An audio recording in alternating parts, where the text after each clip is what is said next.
Selamat sore Tribuners, senang sekali saya Mesya Marisa Besi bisa menyapa Anda kembali di Tribun Ambon hari ini, edisi 25 September 2024. Di mana sejumlah informasi terbaru dari kota Ambon dan sekitarnya akan kami hadirkan untuk Anda. Kita mulai dengan berita pertama.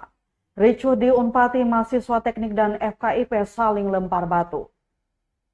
Ricuh antara mahasiswa Fakultas Ilmu Pendidikan dan Keguruan atau FKIP dengan Fakultas Teknik terjadi di Universitas Patimura Kota Ambon Rabu 25 September 2024. Pantauan tribunambon.com sekitar pukul 1 siang, massa dari kedua belah pihak saling menyerang, tampak batu-batu melayang di udara hingga kepanikan meluas ke mahasiswa lainnya yang tak terlibat bentrok. Kaca-kaca di sekitar kejadian pun pecah akibat terkena lemparan batu. Sejumlah satpam yang turun ke lokasi kejadian pun tak mampu melerai lantaran begitu banyak massa. Para dosen dari kedua belah pihak juga belum berhasil meredam amarah massa. Belum diketahui pasti penyebab kericuhan hingga berita ini diterbitkan, aksi saling lempar batu masih terus berlangsung.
Jangan masuk berdiri sini. Aduh ke kanan cerah.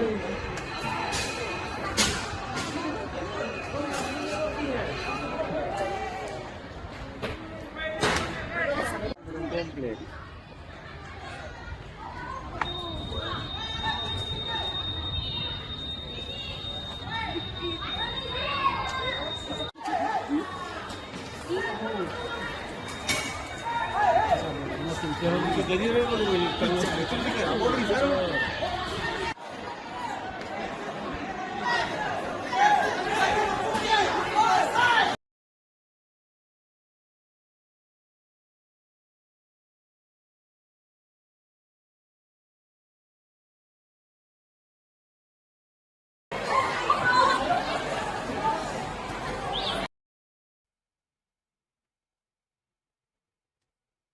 Tribuners, dua nelayan desa Fiditan Tual yang terombang-ambing di lautan berhasil diselamatkan tim SAR.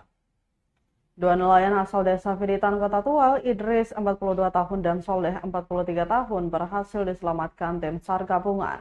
Kepala Kantor Pencarian dan Pertolongan Ambon, M. Arafa mengungkapkan, kedua nelayan dikabarkan terombang-ambing di perairan. Peristiwa itu terjadi ketika keduanya hendak pulang usai memancing. Naas mesin perahu tiba-tiba mengalami kerusakan. Pasca menerima informasi tersebut, sekitar pukul 4:30 sore, Kantor Pencarian dan Pertolongan Ambon mengerahkan satu tim SAR gabungan yang terdiri dari Pos SAR Tual, Bakamla Tual, Pol Airut Polda Maluku, dan keluarga korban menggunakan RIP Pos SAR Tual menuju lokasi kejadian di sekitar perairan Pulau Tayando dengan jarak kurang lebih 16,17 nautical mile. Pencarian pun dilakukan berbuah manis. Sekitar pukul 6 sore, tim SAR gabungan akhirnya berhasil menemukan longboat tersebut dalam keadaan selamat di sekitar perairan Pulau Tayando. Kedua korban pun langsung dievakuasi menuju desa Fiditan dan tiba dengan selamat sekitar pukul 6:30 sore. Dengan ditemukannya korban, maka operasi SAR dinyatakan selesai dan ditutup. Seluruh unsur potensi SAR yang terlibat dikembalikan ke satuannya masing-masing. Dengan ucapan terima kasih. Kecelakaan kapal longboat yang mengalami mati mesin, Tobi 2 orang yang terombang-ambing di sekitar perairan Pulau Tayandu, Kabupaten Maluku Tenggara. Pada tanggal 24 September 2024 pukul 18:15 waktu Indonesia Timur Tim SAR gabungan berhasil menemukan longboat yang mengalami mati mesin dengan jarak 8,14 nautical mile arah timur laut dari LKK dalam keadaan selamat. Selanjutnya dievakuasi ke Kampung Viditan. Pada pukul 22.00 waktu Indonesia Timur, dengan telah dievakuasinya 2 orang korban dalam keadaan selamat. Selanjutnya operasi SAR dinyatakan selesai dan diusulkan untuk ditutup. Kepada seluruh unsur yang terlibat dikembalikan ke satuannya masing-masing dengan ucapan terima kasih. Adapun unsur yang terlibat, tim rescue Pos Artual 3 orang, Pol Air Kota Tual 1 orang, Bakamla 2 orang, keluarga korban 1 orang.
Tribuners, ayah roda paksa anak kandung di Maluku Tengah divonis 20 tahun penjara.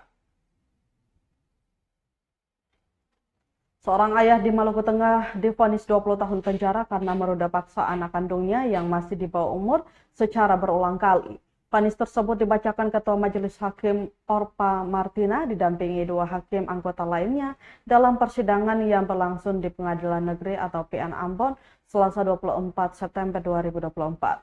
Dalam pembacaan amar putusan Majelis Hakim katakan bahwa perbuatan terdakwa tersebut melanggar pasal 81 ayat 1 JO ayat 3 UU RI nomor 17/2016 tentang penetapan peraturan pemerintah pengganti Undang-Undang nomor 1/2016 tentang perubahan kedua atas Undang-Undang nomor 23 tahun 2002 JO pasal 64 ayat 1 KUH pidana tentang perlindungan anak.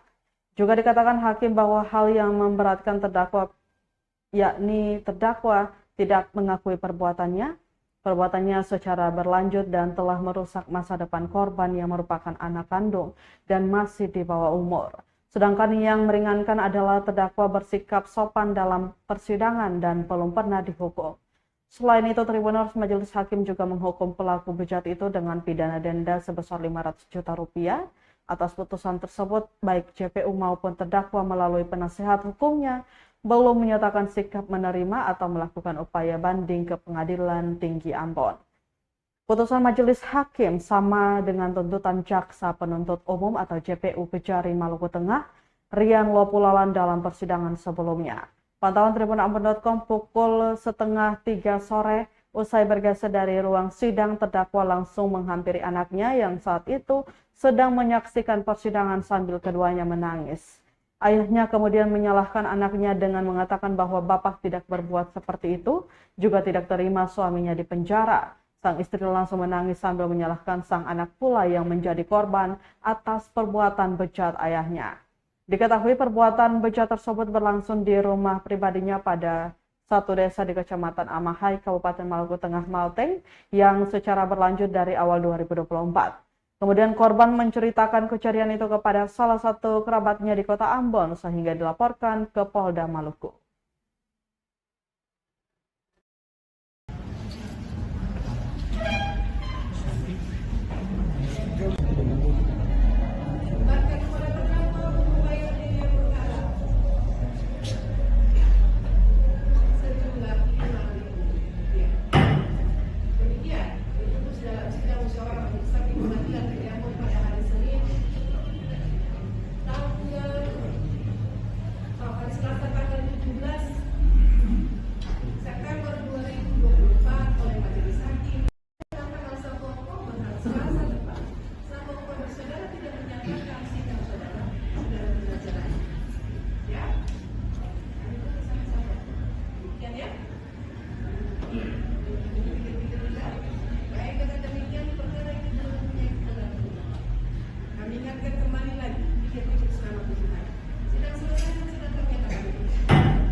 Ini berita politik semua.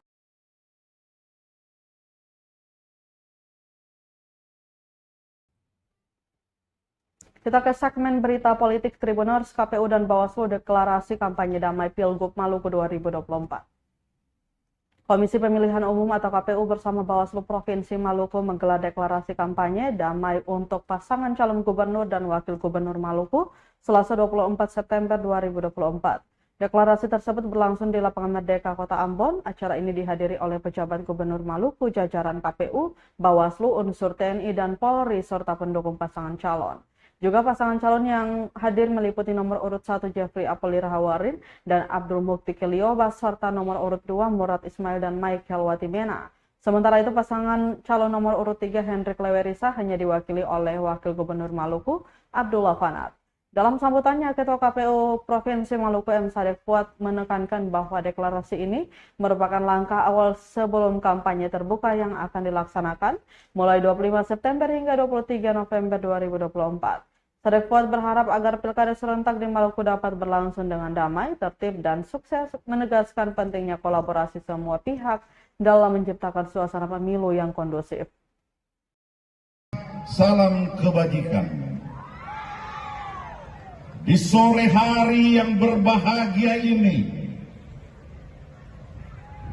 disaksikan oleh seluruh rakyat Maluku. Pasangan Maluku sebagai provinsi termiskin di Indonesia adalah tantangan tersendiri.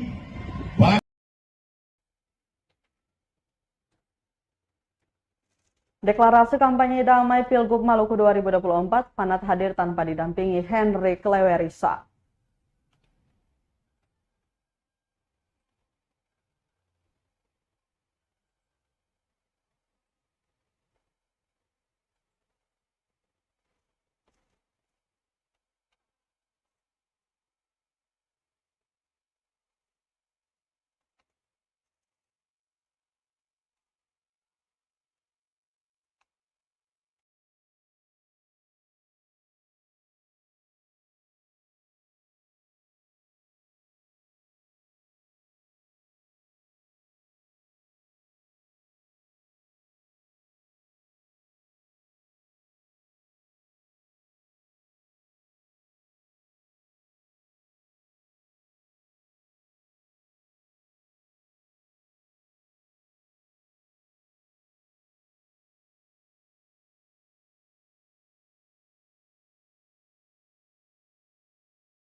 Deklarasi kampanye damai Pilgub Maluku 2024, Fanat hadir tanpa didampingi Hendrik Lewerisa. Deklarasi kampanye damai pemilihan gubernur dan wakil gubernur Maluku berlangsung di Lapangan Merdeka, Kota Ambon, Selasa 24 September 2024. Acara ini diselenggarakan sehari setelah pengundian dan penetapan nomor urut ketiga paslon, namun tidak semua pasangan calon gubernur dan wakil gubernur hadir, kecuali pasangan calon nomor urut 3 Hendrik Lewerisa dan Abdullah Fanat. Terpantau tak ada calon gubernur Hendrik Lewerisa, hanya wakilnya Abdullah Fanat yang hadir dalam acara tersebut bersama dengan partai pengusung dan tim pendukungnya. Kehadiran Fanat menggunakan kemeja berwarna biru dengan celana jeans dan songko nasional. Fanat menjelaskan bahwa ketidakhadiran Lewerisa disebabkan oleh pemanggilan mendadak oleh petinggi Partai Gerindra yakni Prabowo Subianto ke Jakarta. Untuk diketahui, deklarasi ini merupakan langkah awal sebelum kampanye terbuka yang akan dilaksanakan mulai 25 September hingga 23 November 2024. Kegiatan ini berakhir dengan penandatanganan komitmen pemilu damai dan pelepasan balon bersama burung merpati sebagai simbol pemilu damai.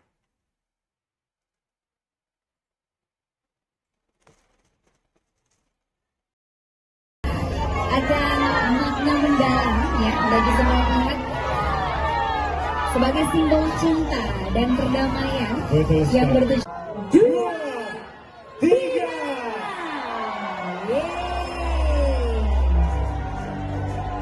Selanjutnya pasangan calon beserta juga dengan tokoh.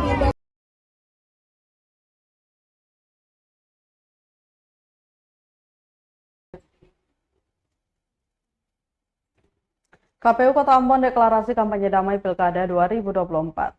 Komisi Pemilihan Umum atau KPU Kota Ambon menggelar deklarasi kampanye kampanye damai Pilkada serentak tahun 2024 di Santika Hotel Premier Ambon, Selasa 24 September 2024. Deklarasi kampanye damai dihadiri 4 pasangan calon wali kota dan wakil wali kota Ambon, yakni Agus Ririmase, Novan Lim nomor urut 1, Bode Winwati Mena Elito Isutan nomor urut 2, kemudian tadi Salampesi Emily Domingus Luhukai nomor urut 3 dan Yan Ceweno Syarif Bakri Asyatri nomor urut 4. Turut hadir Forkopimda Kota Ambon, anggota KPU dan Bawaslu Kota Ambon, perwakilan partai politik, tokoh masyarakat dan undangan lainnya. Ketua KPU Ambon Kahrudin Mahmud mengatakan kegiatan ini dilakukan menindaklanjuti keputusan KPU RI nomor 2099 tentang pelaksanaan kampanye damai di Pilkada 2024. Sesuai yang diamanatkan dalam peraturan KPU nomor 2 tahun 2024 tentang tahapan dan jadwal pemilihan gubernur, wakil gubernur, bupati, wakil bupati, serta wali kota, wakil wali kota tahun 2024. Kahrudin berharap dengan digelarnya tahapan ini, para kandidat yang akan berlaga di Pilkada nanti dapat melaksanakan kampanye dengan tertib dan damai.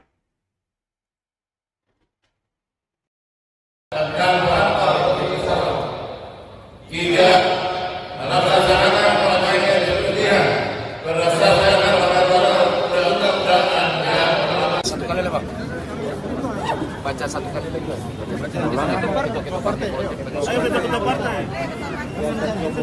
Saya double.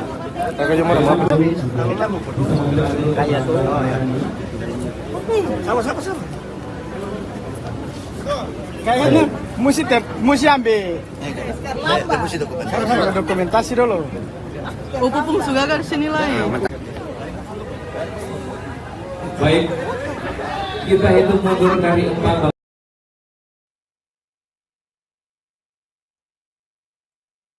Jelang Pilkada 2024, 1012 kotak suara sudah di Ambon. 1012 kotak suara untuk Pilkada 2024 sudah tiba di Ambon Selasa 24 September 2024 kemarin. Kedatangan ribuan kotak suara itu juga telah dibongkar di Pelabuhan Yosudarso Ambon untuk kemudian didistribusikan ke gudang KPU kawasan Poka. Proses pembongkaran ini turut diawasi oleh Badan Pengawas Pemilu atau Bawaslu Kota Ambon dan dikawal pihak kepolisian. Kemudian Tribuners ada pula pihak TNI, pengangkutan logistik kotak suara ini sendiri menggunakan truk. Selain Kota Ambon, logistik kotak suara milik Kabupaten Buru Selatan dan KKT juga tiba kemarin. Ketua KPU Ambon, Kahrudin Mahmud kepada wartawan mengatakan, logistik berupa kotak suara yang dibongkar hari ini adalah sebanyak 1.002, ditambah kotak suara cadangan sebanyak 10 buah, hingga totalnya sebanyak 1.012 buah. Dia menjelaskan berdasarkan pleno penetapan DPT oleh KPU Kota Ambon di mana terjadi kenaikan 13 TPS yang selaras dengan penambahan daftar pemilih menjadi 514 TPS. Maka nanti KPU akan melakukan adendum untuk kemudian dilakukan penambahan kotak suara. Usai pembongkaran dari kontainer, selanjutnya kata dia akan didistribusikan dengan mobil truk menuju gudang KPU, di mana proses ini turut dikawal oleh personil kepolisian dari Polresta Pulau Ambon dan Pulau-Pulau Lease.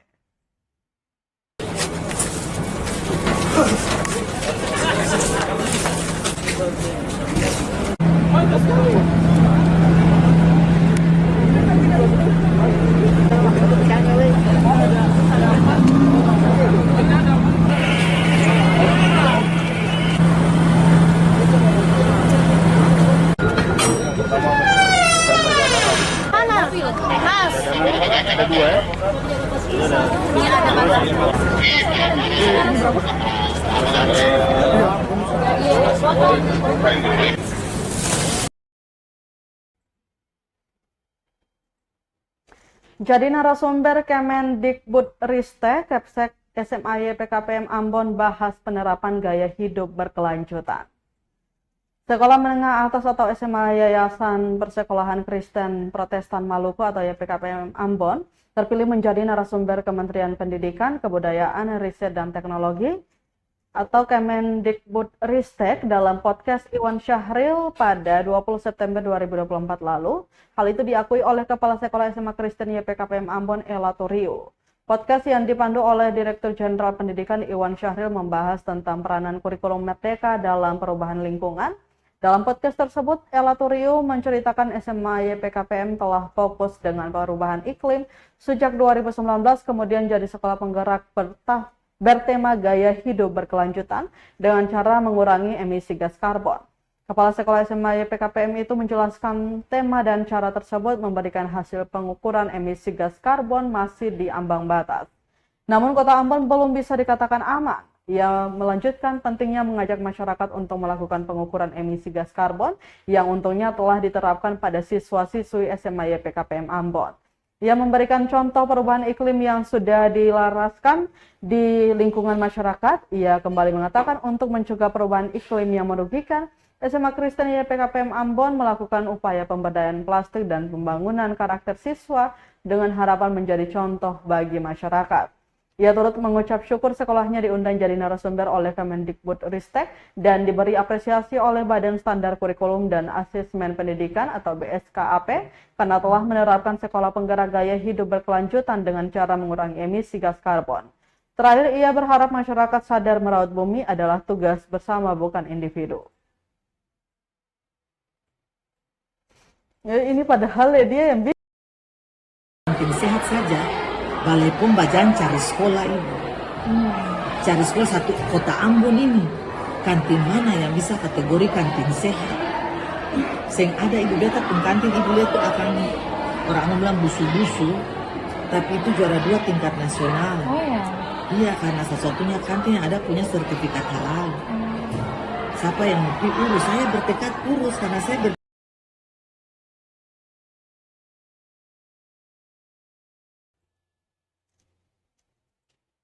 Kita ke berita terakhir. Tribuners, Kanwil Kementerian ATR BPN Maluku dan BPN Kota Ambon gelar upacara Hantaru ke-64. Memperingati Hari Agraria dan Tata Ruang Nasional atau Hantaru ke-64, kantor wilayah Kanwil Kementerian Agraria dan Tata Ruang atau Badan Pertanahan Nasional ATR BPN Maluku bersama dengan Badan Pertanahan Nasional BPN Kota Ambon menggelar upacara Selasa 24 September 2024. Upacara ini berlangsung di halaman kantor wilayah ATR BPN Provinsi Maluku yang dipimpin Kakanwil Francisca Vivi Ganggas. Dalam kesempatan itu, Francisca membacakan amanat Menteri Agraria dan Tata Ruang Agus Harimurti Yudhoyono. Dikatakannya hari kelahiran Undang-Undang Pokok Agraria sejak 24 September 1960 sebagai momentum kebangkitan bagi rakyat Indonesia. Sebagai kelanjutan aturan tersebut, Kementerian ATR BPN berperan strategis dalam memberikan kepastian hukum hak atas tanah. Diungkapkannya pula sejak 2017 hingga 2024, implementasi program pendaftaran tanah sistematis lengkap atau PTSL sebanyak 117,9 juta bidang tanah terdaftar di seluruh Indonesia. Selain itu, saat ini Kementerian ATR BPN juga berupaya mendaftarkan tanah ulayat masyarakat hukum adat untuk memberikan kepastian hukum. Terdata sebanyak 41 sertifikat hak pengelolaan untuk tanah ulayat dengan luasan hampir 972 hektar sudah dibuat, yakni di Provinsi Sumatera Barat, Papua, Jawa Barat, Bali, Jambi, Kalimantan Barat, dan Aceh. Selain itu, menjadi fokus nasional adalah penerbitan sertifikat elektronik. Terdata hingga September 2024 telah terbit 1.112.879 sertifikat elektronik yang diterbitkan oleh 465 kantor pertanahan dari total 486 kantor pertanahan di Indonesia. Sebab menurutnya penerapan sistem pemerintahan berbasis elektronik yang baik akan mengundang ketertarikan investor untuk menanamkan investasinya di Indonesia. Upacara peringatan HAN Taruk ke-64 ini juga diwarnai dengan pemberian sertifikat hak milik, hak guna bangunan, dan hak pakai kepada 6 instansi dan 1 warga sipil. Selain itu, di momen tersebut juga dirangkaikan dengan penganugerahan tanda kehormatan kepada 2 anggota ATR BPN Provinsi Maluku yang berprestasi, berintegritas selama pengabdiannya 10 tahun bekerja.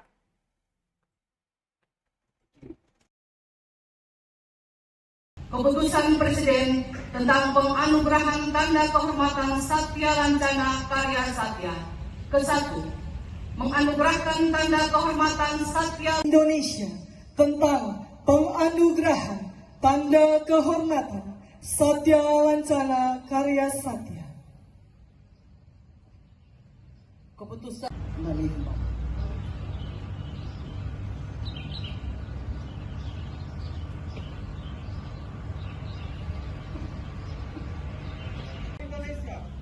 yang terbentuk dalam suatu susunan negara Republik Indonesia yang berkedaulatan rakyat. Baik Tribuners, berita tadi sekaligus menutup rangkaian kebersamaan kita di Tribun Ambon hari ini, edisi 25 September 2024. Mewakili seluruh kru yang bertugas, saya Mesya Marsabesi, pamit undur diri. Selamat sore dan sampai jumpa. Amato. Download Tribun X sekarang, menghadirkan lokal menjadi Indonesia.